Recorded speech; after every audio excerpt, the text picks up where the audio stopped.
El Lincoln Park Jewish Center y el Centro de Estudios Judíos Torah de Met del 311 Central Park Avenue de Yonkers, New York, presentan su programa Divrei Torah con el rabino Mani Viñas. Lo invitamos a visitar nuestro sitio web www.toratropical.com. Shalom.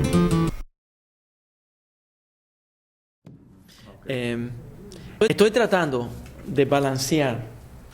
Ustedes vinieron la última vez y yo estoy tratando de balancear mi vida agotada con lo que a mí me gusta hacer, es dar esta clase.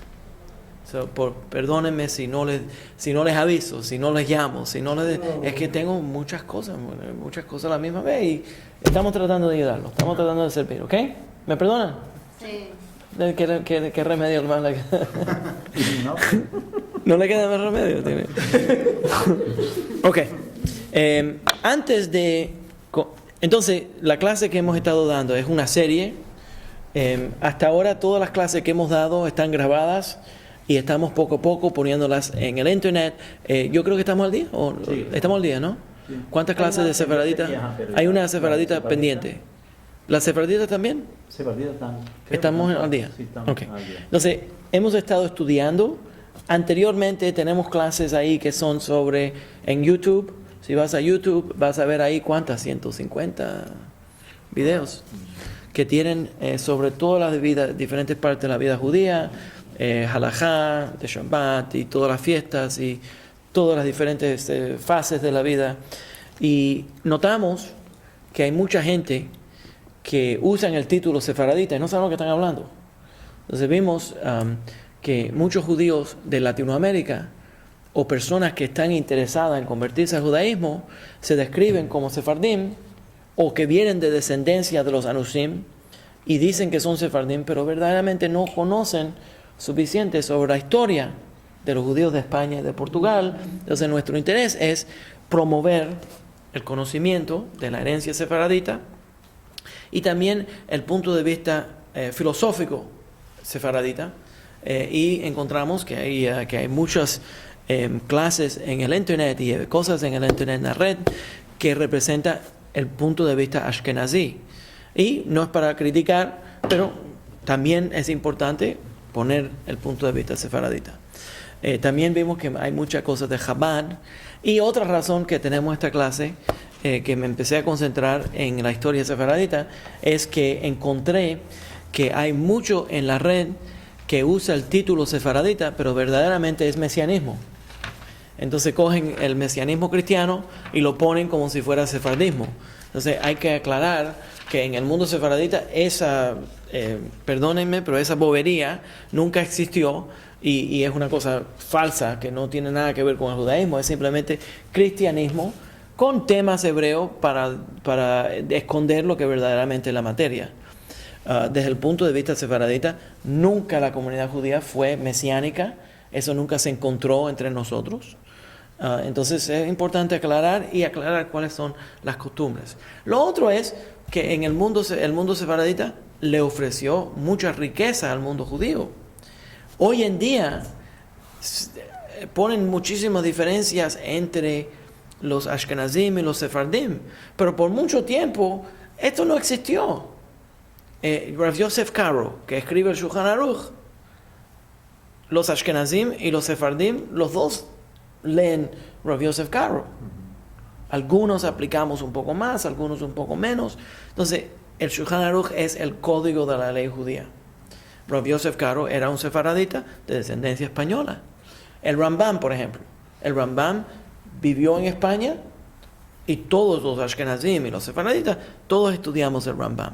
Entonces, la verdad es Rashi y Tosafot, que son reconocidos como ashkenazim, cuando verdaderamente eran franceses, pero y muchas veces le decían sofaradim, pero eso ya hoy en día casi no se conoce, entonces la gente lo cuenta como ashkenazim. Pero los sefaraditas también estudiamos Tosafot y también estudiamos Rashi. Entonces, a veces estas distinciones son un poquito, uno no recibe una impresión correcta y parece que son dos diferentes mundos. Pero sí, hay un estilo que es sefardita y hay un estilo que es ashkenazí en la aplicación de la ley práctica y en las costumbres de la práctica de las diferentes fiestas y eventos. ¿Se entendió todo eso? Aunque Rashi... Me siento como si estoy hablando a 100 millas por hora. Wow. Que Rashi, pues, en sus escritos, pues, siempre da a entender como que es muy apegado a la costumbre sefardí, ¿no? Es decir, No, se nota los dos, hay los dos. Tiene notas de los dos. Pues, tiene notas de los dos. Pero como vivió mucha parte en España, ¿no? Sí. No, pero tiene elementos de los dos. Por ejemplo, el Rosh, Rabbeinu Asher. Alemania y España, vivió en los dos, en Alemania y España. Entonces muchas de las costumbres originales de Alemania son similares a las costumbres sefaraditas. Entonces, de Alemania son muy similares. Entonces, simplemente hay una distinción, hay una cultural y practical, pero no es tan fuerte como la gente lo hace pasar. ¿Se entiende? Ok.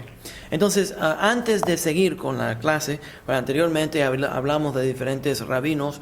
Yo voy a concentrarme hoy en el círculo cabalista de Tzfat y entonces voy a seguir hablando de los diferentes líderes que se reunían en Tzfat y voy a dar algunas biografías de los diferentes sabios mekubalim, cabalistas que eran parte de lo que se llama, hoy en día le llaman el círculo cabalista de Tzfat.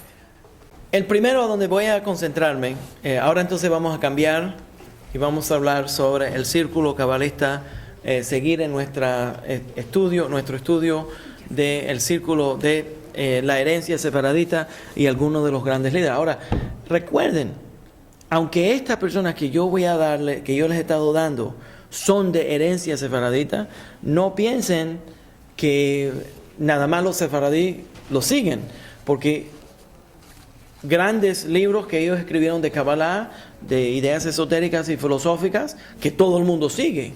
Y hasta el mundo hasídico se basa en el estudio del Ari. Toda la fundación del hasidismo es el estudio del Ari. Entonces, no vayan a pensar que esto es solamente para el mundo sefaradita. El mundo entero judío reconoce a estos grandes líderes, pero sí vienen de herencia sefaradita. Entonces, el primero que voy a concentrarme es lo que nosotros llamamos el Ari Hakadosh, que también lo llaman el león sagrado. El Ari quiere decir el león. El nombre de él era Yitzhak ben Shlomo Luria Ashkenazi. Dos apellidos, Luria Ashkenazi. El papá de él era Ashkenazi y la mamá era sefaradita. Lo mejor de dos mundos. Por cierto, en Tzfat tienen dos sinagogas que son las sinagogas del Ari. Una es una sinagoga ashkenazí y la otra es una sinagoga sefaradita. Entonces pueden escoger si quieren ir a la sefaradita o la ashkenazí. El señor, él nació en el año 1534 en Jerusalén. Ya mencioné que el padre era ashkenazí y la madre era sefaradita. En el libro, y estudió en la yeshiva de David ben Zimri, que era uno de los grandes maestros de Torah. En el libro Sefer HaKavanot u'Maaseh Nisim habla sobre el evento del nacimiento, predice el evento del nacimiento. A mí me encantan estas historias sefaraditas, cabalistas. Siempre hay como un omen, un momento especial a donde se predice que algo va a ocurrir, ¿sí? Entonces, el padre del Ari estaba estudiando en el Bet Midrash y se presentó en el medio de la noche. Él estaba estudiando en el Bet Midrash, el padre del Ari, y se presenta Eliyahu Hanaví. No Eliyahu el otro, Eliyahu Hanaví. Que es casi tan famoso, está casi tan famoso como tú.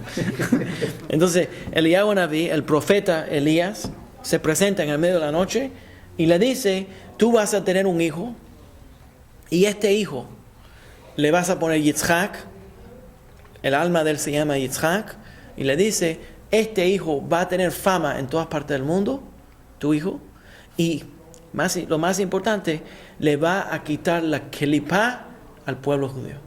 Le va a dar instrucciones al pueblo judío de cómo quitarse la kelipá. Eso está en el Sefer HaKavanot u'Maaseh Nisim. Entonces, ya él sabía que venía alguien especial. El padre de el Ari murió mientras el Ari era un niño, y entonces se crió estudiando en Cairo, en la yeshiva en Cairo, con el tío de él, Mordejai francés, que era un judío español sefaradita viviendo en Cairo. En Egipto se formó un grupo muy grande de judíos que hablaban español, que tenían yeshivot, y es la fundación de mucha halajá que salió de Egipto, en Cairo y también en Alexandria. Los dos ciudades hablan español. También en esa yeshiva estudió en la yeshiva de David ibn Zimra, y entonces cuando el tío de él, el otro tío, cuando el tío murió, lo mandaron a estudiar con Rabbi Betzalel Ashkenazi. Rabbi Betzalel Ashkenazi es uno de los grandes maestros de Torah, que escribió un libro que se llama Shita Mekubetzet, que todos los rabinos, cuando estamos estudiando halajá, estudiamos el Shita Mekubetzet. Entonces él estudió con él. En el año 1569 se muda para Tzfat. En Tzfat se junta a lo que se llamaba el círculo de cabalistas. Para explicar un poco sobre cómo se forma este grupo de cabalistas en Tzfat en ese periodo de tiempo, déjame explicar quiénes son. Son judíos, rabinos sefaraditas, que los sefardim, cuando ocurrió la expulsión de España, se dividió la comunidad judía española en diferentes filosofías de cómo reaccionar a lo que nosotros le llamamos el Gerush, la expulsión de España. Y ahora, esto un español lo va a entender. ¿Están la gente de España ahí en línea? No, Okay. Pero después lo van a ver por la grabación. Mucha de la literatura de ese periodo de tiempo, 1492, 1498, cuando fuimos expulsados de Portugal y todos los problemas que ocurrieron en Portugal. Entonces, de toda la península ibérica, los grandes rabinos están escribiendo sobre el sufrimiento tan terrible que es tener que irse de España. Porque la comunidad estaba tan establecida en España que se consideraba como la segunda Jerusalén. Tanta estudio de Torah había y tanta publicación de estudio de Torah. Y recuerden que en el exilio, ese fue el lugar segundo a los Estados Unidos en todo el exilio que nosotros hemos vivido, que los judíos pudieron tener mucho poder y riqueza, poder económico y poder en estudios. Y llegamos a grandes niveles de conexiones políticas. Entonces, el pueblo judío sale expulsado de España. Muchos han sido forzados a convertirse al catolicismo, y entonces se forman diferentes facciones. Entre ellos, en los famosos, luego vemos Shabbatai Tzvi, que se rebela contra el pueblo judío y usa Kabbalah, empieza a estudiar misticismo y se autodeclara el Mesías. Y entonces nosotros hemos tenido muchos mesías falsos, incluso Marx. Pero anyways, eso es porque soy cubano, tengo que meterle una pullita a los rojos. Entonces, pero Shabbatai Tzvi, que usa Kabbalah, y Uriel da Costa, que también usa Kabbalah y filosofía, se vuelven ateos. Y entonces Spinoza también, Spinoza, que también escribe básicamente ideas ateas, y Spinoza, Baruch Spinoza, Benedicto Spinoza, tuvo la distinción especial filosófica, distinción especial de causar que los judíos y los cristianos lo odien. Y entonces, en Holanda, los cristianos y los judíos, los dos lo excomunicaron. Entonces, ese es un grupo, una reacción a la expulsión y el sufrimiento que ocurrió a través de la expulsión. Fue un grupo de gente que se volvieron extremadamente intelectualistas y se volvían completamente ateos. Entonces forma otro grupo, y este es el grupo que dice, bueno, la razón que estamos sufriendo es porque no estamos guardando la ley correctamente. Entonces se forma un grupo de rabinos que empieza a escribir muchos tomos de la ley para aclarar la ley, para que la gente pueda guardar la ley judía. Entonces si nosotros guardamos la ley judía, entonces Dios no nos va a castigar tanto. Entonces tenemos los halajistas.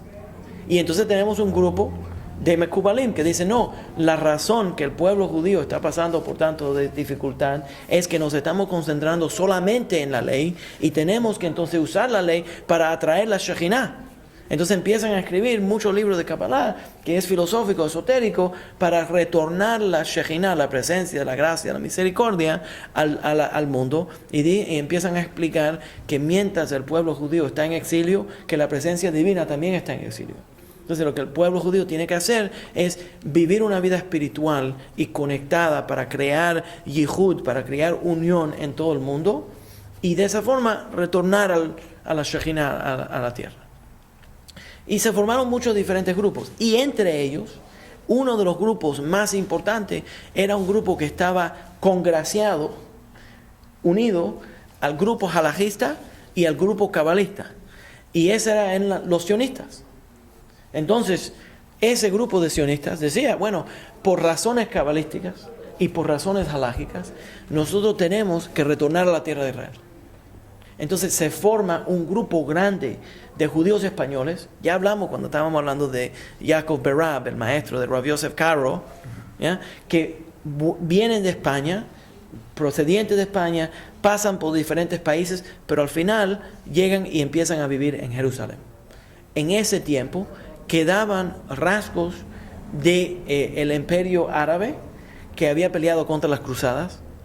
Y ese grupo, cuando los judíos se establecen en la ciudad antigua de Jerusalén, crean un ataque contra la comunidad judía española, que por cierto todos hablaban español, crea un ataque grande contra esa comunidad y matan muchísima gente que se habían mudado para la tierra de Jerusalén, para la ciudad de Jerusalén, para la ciudad antigua, y allí se establecieron, y todavía por cierto, quedan algunas familias en Jerusalén que le dicen Yerushalmi, que todavía hablan un poco de ladino, porque tienen la memoria ancestral que se ha pasado de generación en generación, o que tienen nombres en español, porque son descendientes de los judíos que se fueron para la tierra de Israel después de la expulsión, en los años 1560, que regresaron a la tierra de Israel como parte de su fe de que todo lo que estaba ocurriendo en Europa nos estaba dirigiendo a retornar a la tierra de Israel.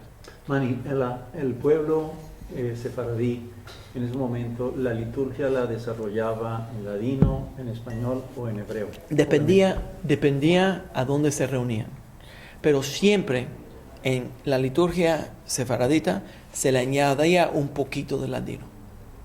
Entonces, el Enkeloheinu siempre tenía un poco de ladino. El bendito sea el Dios alto, cuando se sacaba la Torá.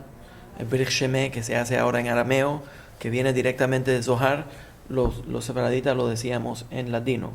Entonces hay mucha de la liturgia que se decía en ladino, pero otras partes en hebreo. Y dependiendo de donde vivían, entonces había a veces más hebreo, a veces un poco más de latino. Eso depende de dónde estaban. Hablando sobre eso, nosotros tenemos que aclarar que los judíos españoles no solamente se mudaron para la tierra de Israel, pero sino también invadimos a Turquía y a Grecia. Y cuando invadimos a Turquía y Grecia, cogimos control de todas las sinagogas en Turquía y Grecia. Y allí, en Turquía y Grecia, ya existía el rito, que era el rito turco. Pero se ha desaparecido el rito turco, porque los judíos sefaraditas cogieron control de la sinagoga y cambiaron el rito. Y le pusieron el rito sefaradita. Todavía existen pocas sinagogas en Grecia, y aquí hay una en el Lower East Side, que es la comunidad de Yanina, de Grecia, que no dejaron que los judíos españoles le cambien el sidur. Entonces se quedaron con el sidur original de Grecia, que era mucho más antiguo, ¿ya? Pero los judíos españoles, como tenían los grandes rabinos, cogieron control intelectual de todo el mundo, lo que se llama hoy en día el mundo sefaradita. Pero es porque éramos fuertes. Ya no nos debemos quejar hoy día. Nadie podía... No podemos quejar. No podemos invadir por aquí, nosotros podemos ganarles con ideas. Anyways. No. Sí, no, es verdad. La verdad es que se supone que uno siga la mayoría. Si uno va a una sinagoga y uno es sefaradita, no se supone que uno vaya e imponga el estilo de vida sefaradita. Entonces, por ejemplo, mi hermano vino para Pesach y cuando estaba orando empezó a decir el Kaddish y añadió V'yatzmach purkaneh v'karev meshichei. Le dije, no, tú no puedes añadir eso aquí. Tiene que seguir el rito Ashkenazí. ¿Por qué? Porque la sinagoga fue fundada por Ashkenazim y tenemos que seguir la opinión mayoritaria. No se supone que los judíos estén así. Se supone que nosotros no cedemos. Si la comunidad de Ashkenazí, se supone que uno se comporta en público como los Ashkenazim. Claro, en privado puede decir otra oración, pero no se supone que uno esté forzando que los Ashkenazim cambien para separaditas. Eso no es correcto. Ok, anyways.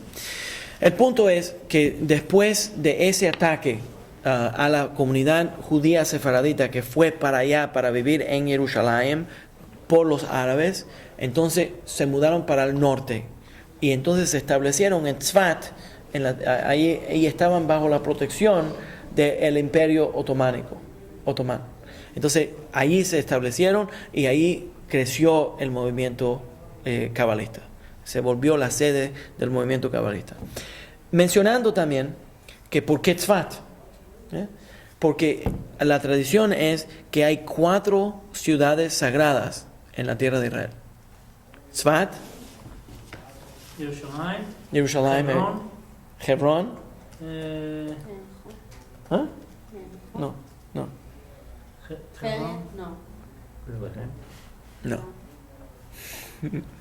Mira a ver. Ahora me confundí, espérate. Ahora me confundieron, espérate. Tienes Tzfat, tienes Jerusalén, Hebrón y Tveria. Tveria. Que quedan cerca Tzfat y Tveria. Pero también. Entonces, por eso, cuando uno va a Tveria y vas a Tzfat, ahí encuentras las tumbas de los grandes Mekubalim, todos enterrados allí. Y esos son las 4 ciudades sagradas de Israel. Entonces, ¿por cómo se pudieron conservar si alguna vez no estuvieron ocupadas por israelitas?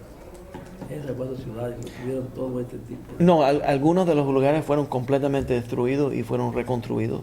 Otros lugares se mantuvieron porque el enemigo cogió y simplemente se mudó para la casa de nosotros. Eso fue muy común. Por cierto, ustedes saben que hoy en día, en todas las tumbas judías, por ejemplo, cuando yo estuve en Israel, yo quería ir a la tumba del profeta Samuel. Cuando llegué a la tumba del profeta Samuel, se me cayó la cara. Era una mezquita. Los árabes, cuando cogieron e invadieron a la tierra de Israel, arriba de todos los lugares sagrados judíos, pusieron una mezquita. Oh my God. Muy común. Entonces ahora ellos lo protegen como si serían lugares santos para ellos, pero el profeta Samuel es del pueblo judío. Ahora entonces ellos luego lo añadieron al Corán y entonces ellos lo... All right, anyways. Entonces se establece allí el círculo cabalista. Déjame darle una lista de algunos de los grandes Mekubalim que vivieron en Tzfat. Moshe Cordovero, Shlomo Halevi Alkabetz, Rav Yaakov Berab, Moisés de Trani, Rav Yosef Karo, Chaim Vital, Yosef Ibn Tabul, Abraham Eliezer Halevi, Beruchim, Israel Najara, lo voy a describir en un momento, Eliezer Azikiri, Eliyahu Davidas, el Al-Sheikh, Yosef Hagi, Elisha Galado y Moshe Basola. Todos estos grandes Mekubalim y el Ramchal, Moshe Chaim Luzzatto, y un gran número de Mekubalim que todos vivieron en Tzfat y todos estaban relacionados uno a otro. Incluso ese grupo fue el que compuso las oraciones que se llaman Kabbalat Shabbat. Y anteriormente hablamos de esto ya. Que ellos escribieron y componieron la práctica de darle la bienvenida al Shabbat, y esto está conectado a el retorno de la Shekhinah, porque desde el punto de vista cabalista, Shabbat es el retorno de la Shekhinah, de la presencia divina, que ha sido exiliada durante los 6 días de la semana, y en Shabbat retorna al mundo. Y entonces estamos esperando que llegue el Mashiach para que retorne la presencia divina todos los días de la semana y se vuelva Yom Shekulo Shabbat, como si fuera completamente Shabbat. Entonces, la idea, lo que quiero decirle es que se formó allí un gran círculo, muchos de ellos se entrecasaron, por cierto. Entonces, algunos estaban casados, uno casado con la hija del otro, y tenían ahí una mezcla entre los diferentes maestros, y Abraham Galante, Moshe Chaim Vital, todos tenían una conexión aquí. Ok, Rav Moshe Cordovero, el Ramak, llamado el Ramak, forma, muchos de ellos se reúnen alrededor de él para poder estudiar Kabbalah y desarrollarse. El Ari, voy a concentrarme un poco más. Entonces, la única forma que nosotros conocemos las enseñanzas del Ari, el Ari HaKadosh, que produce grandes tomos de Kabbalah, todo lo que nosotros sabemos hoy en día como Kabbalah pasa de alguna forma a través del Ari. Entonces tenemos el Zohar, que fue escrito anteriormente por Moshe de León en España, pero nadie prácticamente lo explicó hasta que Rav Moshe Cordovero, el Ramak y el Ramchal, Moshe Chaim Luzzatto, van desarrollando estas enseñanzas, y el Ari lo hace más popular todavía y lo explica. Entonces, lo que nosotros llamamos hoy en día cabalismo es producto de las enseñanzas del Ari. Uno de los grandes libros del Ari, Sefer HaGilgulim, el libro que tiene que ver con las reencarnaciones. Sha'ar HaGilgulim, que es la cerca, no es la cerca, el gate. El portón de la reencarnación. Entonces, y muchas veces los Mekubalim en este tiempo escribían usando el ejemplo de un portón o de árboles. Entonces te ponían filosóficamente el tronco del árbol y las hojas. Entonces van presentando que hay diferentes formas de entenderlo, el tronco central, y entonces te dan gajos y hojas. Entonces empiezan a desarrollar los libros a través de esta forma. Pero la razón que ando en esto es porque Chaim Vital es el gran estudiante del Ari, y el Ari básicamente nunca escribe un libro. Lo que hace es que Chaim Vital es el que escribe los libros y escribe lo que el maestro de él enseñaba. ¿Ya? Entonces sabemos todas las enseñanzas del Ari a través de Chaim Vital. Chaim Vital nació en el año 1543 en Calabria, en Italia, y murió en Damasco el año 1620. Se casó, por cierto, es una persona interesante. Era estudiante de Moshe al-Shich. Y se vuelve un tremendo mekubal, y todo lo que se concentra es en aclarar las enseñanzas, como mencioné, del sagrado Ari. Por cierto, la razón que lo llaman el Ari, el león, era que era el portavoz de Kabbalah. ¿Ya? Entonces muchas veces le dicen que era el Ari porque era como un león. Empezaba a enseñar Torah y lo que soltaba te comía. Entonces mucha gente le llamaban el Ari. 1570 Chaim Vital empieza a estudiar con el Ari, y muchas veces le dicen Ari Zal, que quiere decir Zichron Livracha. Le ponen el Zal. Zichron Livracha quiere decir que su memoria sea una bendición. Entonces, Chaim Vital escribe el Etz HaChaim, el Pri Etz HaChaim. El Etz HaChaim es el libro en Kabbalah, uno de los grandes libros del Ari, escrito por Chaim Vital, pero en nombre de su maestro.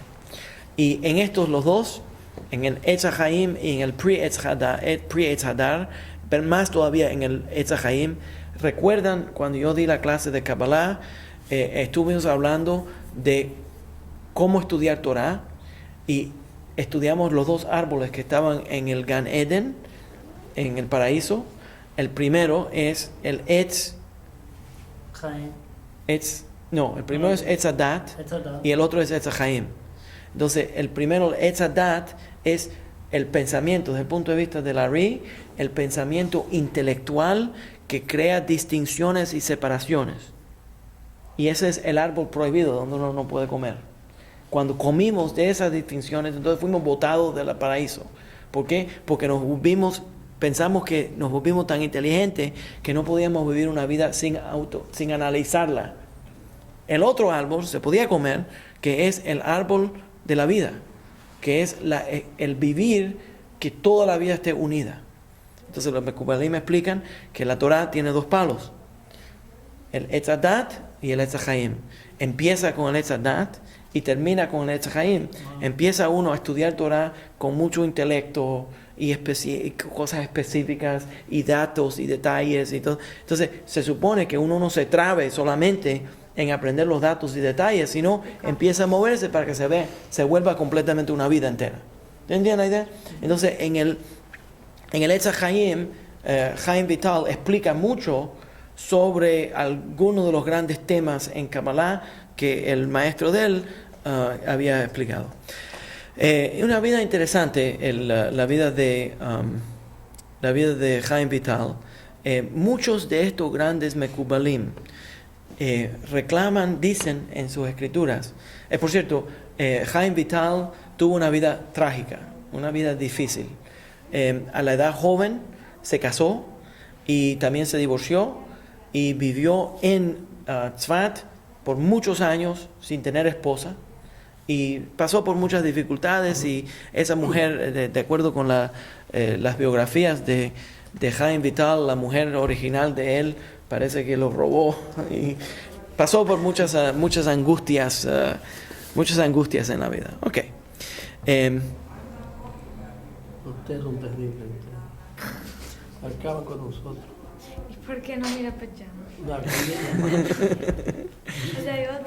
Pues, cría fama y acuéstate a dormir.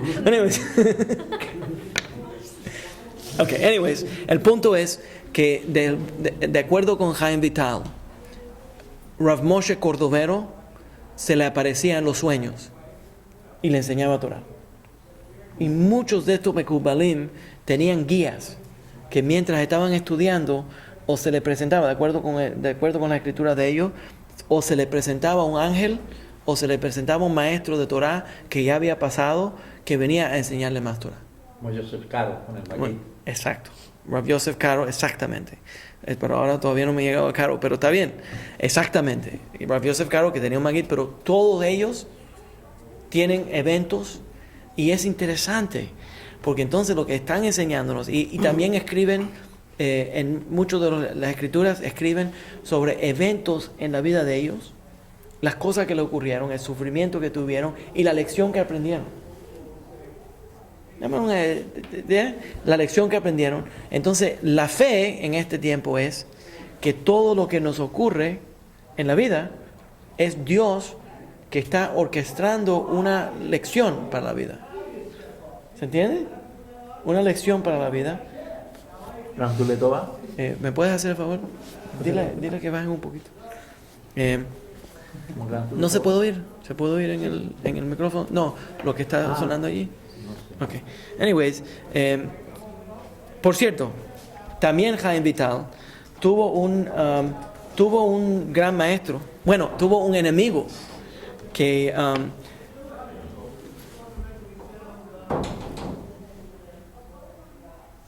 oye, ni bajaron la voz cuando él estaba ahí parado. Oye, pero no pusiste cara malo, porque no bajaron ni la voz cuando estaba parado ahí. Anyways, había un hombre que publicaba libros contra Chaim Vital y contra los maestros de Kabbalah. Menachem Lozano. Él escribía bajo el título Imre Emet, y constantemente denunciaba a los Mekubalim y decía que los Mekubalim eran paganos, porque esa era la acusación más común, que decían que los Mekubalim eran paganos porque adoraban, porque decían que la presencia divina está en todo el mundo. Entonces todo lo físico tiene la presencia divina, entonces que estaban adorando árboles y adorando cosas físicas y no entendían completamente lo que estaban enseñando. Eso es muy común. Entonces Chaim Vital escribe muchos de estos libros. Uno de los libros... Menachem Lozano también es judío. También judío, no, rabino también. No, absolutamente. Pero anticabalista. Entonces, constantemente en el mundo de los Mekubalim, toda la gente que estudiamos Kabbalah siempre tienen enemigos. Es muy importante. Y nosotros tenemos una explicación, pero ¿qué? ¿Por qué? Entonces, lo que la gente los rabinos que enseñan Torah siempre van a tener enemigos. Siempre se vuelven controversiales. Félix te pregunta respecto a eso, que si el libro publicado por el Dr. Michael Leitman sobre Kabbalah para principiantes es recomendable para leerlos por todos. Sí. Pregunta Félix. Sí, absolutamente. Muy buen labor que hizo. Ok, entonces, hold on, que ahora perdí el hilo aquí. Oh, Félix, el cubano. Sí, el cubano. Muchos saludos. Ok. Ahora, si hubiera sabido, lo hubiera tratado con más respeto y más honor. Ok, ready? Ok. Los Mekubalim tienen una explicación por eso. Y eso es que si no hay resistencia, entonces el trabajo que uno está haciendo no tiene valor. Entonces, si algo vale hacerlo, siempre va a haber resistencia. Y cuando hay mucha resistencia es porque molestaste a la Sitra Achra, molestaste al lado del mal. Y el lado del mal no le gusta que uno esté promoviendo el bien. Entonces lo que hace es que busca enemigos y los pone en sumisión a tratar de destruirte. Entonces si uno se da por vencido, perdió la guerra. Entonces lo que uno tiene que hacer es seguir en el camino que uno sabe que uno tiene que caminar.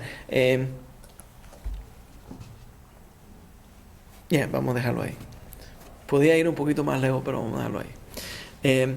Uno de los grandes libros de Chaim Vital, que él dice que también tienes la influencia de el Ari, es Sha'arei HaKedushah. El Sha'arei HaKedushah habla sobre cómo restablecer la profecía en la vida personal de cada persona. Interesante. Entonces, muy interesante, porque hay una línea, un verso en el Talmud que dice que reclama que hoy en día la profecía se ha rebajado tanto. A estas mujeres me van a matar. Me van a matar, pero no soy yo que lo digo, nada más les digo lo que dice el Talmud, que se ha rebajado tanto la profecía que hoy en día las únicas personas que dicen que tienen profecía son locos o retardados, mujeres y niños. Eso es porque tenemos Un don. Sí. la neshama muy limpia. Sí. Un don espiritual de ver muy distinto al hombre Sigue que ahí. tiene una clipa Sigue ahí. natural. Sigue ahí. No, I'm serious. Eso ustedes lo dicen para meternos miedo, para decirnos que cuando ustedes no nos estén mirando, ya la saben de todas maneras. saben todo. Sí, eso es, yo sé lo que eso es. Ok, entonces, ese fue uno de los grandes libros de él. Hablamos del Etz HaChaim y del Pri Etz Hadar. El Sefer HaChitzionot habla sobre la vida de él y da como una biografía. HaChitzionot. Habla sobre la vida de él. Okay, let's just. I don't know if I want to do that. Okay, yo no voy a hacer todo eso ahora. Entonces, nada más para resumir, vamos para allá. Vamos a resumir.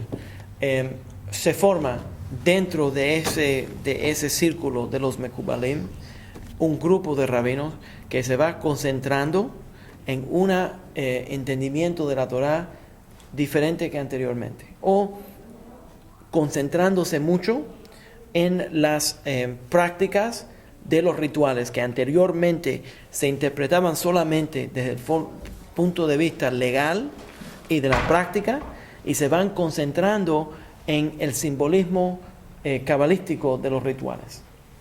Entre la reinterpretación, o no deberíamos decirlo reinterpretación, porque si lo digo que es reinterpretación hace parecer que ellos han cambiado la práctica, sino revelan que anteriormente, cuando la gente hacían los rituales del judaísmo, hacían estos ritos y tenían simbolismo simbólico, pero este acto representaba una idea simbólica, pero verdaderamente tiene otro simbolismo. Y la Kabbalah, este círculo, Chaim Vital, el Ari, el Ramak, Rav Moshe Cordovero, el Ramchal, todo este grupo, Eliyahu Davidas, que se entra en este grupo, Eliyahu Davidas, empieza a plantear un judaísmo y revelar un judaísmo que a través de eso empieza a revelar misticismo. ¿Cuál es el misticismo? Anteriormente, filosóficamente, se discutió por qué nosotros hacemos los mitzvot. Recuerden cuando hablamos de los Ta'ameh HaMinhagim, todos los diferentes libros que estaban explicando las razones por qué hacemos los mitzvot. Y uno de los grandes escritores, el Rambam, que empieza a explicar ahí intelectualmente cómo hacer los mitzvot, nos desarrollan. Y cuando hablamos de Chovot HaLevavot, hablamos de emocionalmente conectarse a los mitzvot. Pero siempre se entendía anteriormente que los mitzvot nosotros los hacemos porque Dios nos está haciendo a nosotros un favor. En otras palabras, cuando nosotros hacemos los mitzvot y vivimos de acuerdo con la ley, la presencia divina entra en nuestra vida y vivimos una vida limpia y pura, y esa vida limpia y pura se puede describir como una vida sagrada que tiene propósito, y entonces la vida del ser humano está enaltecida y tiene valor. Eso no es suficiente desde el punto de vista de los Mekubalim. Entonces ellos lo van a llevar más lejos todavía. ¿Cuál es el más lejos todavía? Entonces el Ari va y explica que el mundo y los Mekubalim que mencioné anterior, que el mundo fue creado a través de los 10 Sefirot. Y les pido que miren, que estudien los videos sobre Kabbalah. Pero los 10 Sefirot, las 10 emanaciones de la luz, y todas estas ideas están conectadas, interconectadas, como una escalera. Entonces explican que en la visión de Jacob, cuando vio la escalera a donde subían y bajaban los ángeles, ¿ya? Entonces lo que verdaderamente estaba viendo era la escalera de la vida y cómo se va desarrollando la presencia divina. Los Mekubalim me explican que el pecado no solamente le hace daño, esto específicamente se lo puedo mencionar que está en el libro Reshit Chochmah de Eliyahu Davidas, que no solamente la persona se hace daño a él mismo cuando hace un pecado y a los que están alrededor de uno, ¿ya? Y no solamente dañamos al mundo, sino también dañamos al cielo. Y él explica por qué. Porque el razón, el deseo del ser, del creador, era lo más alto, el deseo más alto del creador es bendecir al ser humano. Nos creó no para castigarnos. Yo sé que eso es noticia para mucha gente, porque se creen que Dios es muy castigón, pero no lo es. La razón que nos creó es para llenarnos, empaparnos de bendición y de placer. Placer intelectual, placer espiritual, placer físico, y Él quiere que nosotros disfrutemos al mundo. Entonces la pregunta obviamente es, bueno, a mí me gusta la langosta, ¿por qué no puedo comérmela? Si eso es el placer. Entonces, la forma que los Mekubalim me explican es que también recibimos placer al no hacer. Entonces recibimos placer al hacer y recibimos placer al no hacer. Entonces tiene que limitar la cantidad de placer que vamos a recibir, porque si no, tanto placer nos hace daño. Entonces tiene que controlar la cantidad de placer para darnos el máximo del placer. Entonces las limitaciones de la Torah desde el punto de vista de los Mekubalim no es solamente porque Dios dice tú no puedes, te da límites, sino que ese límite es para profundizar la cantidad de placer que podemos disfrutar en el mundo. All right. Cuando entra lo que es Averot, desde el punto estamos hablando ahora para darle un ejemplo de cómo Chaim Vital y este círculo empezó a interpretar todo esto. Cuando explica en el Pri Etz Hadar que muchos de los ritos, los mitzvot,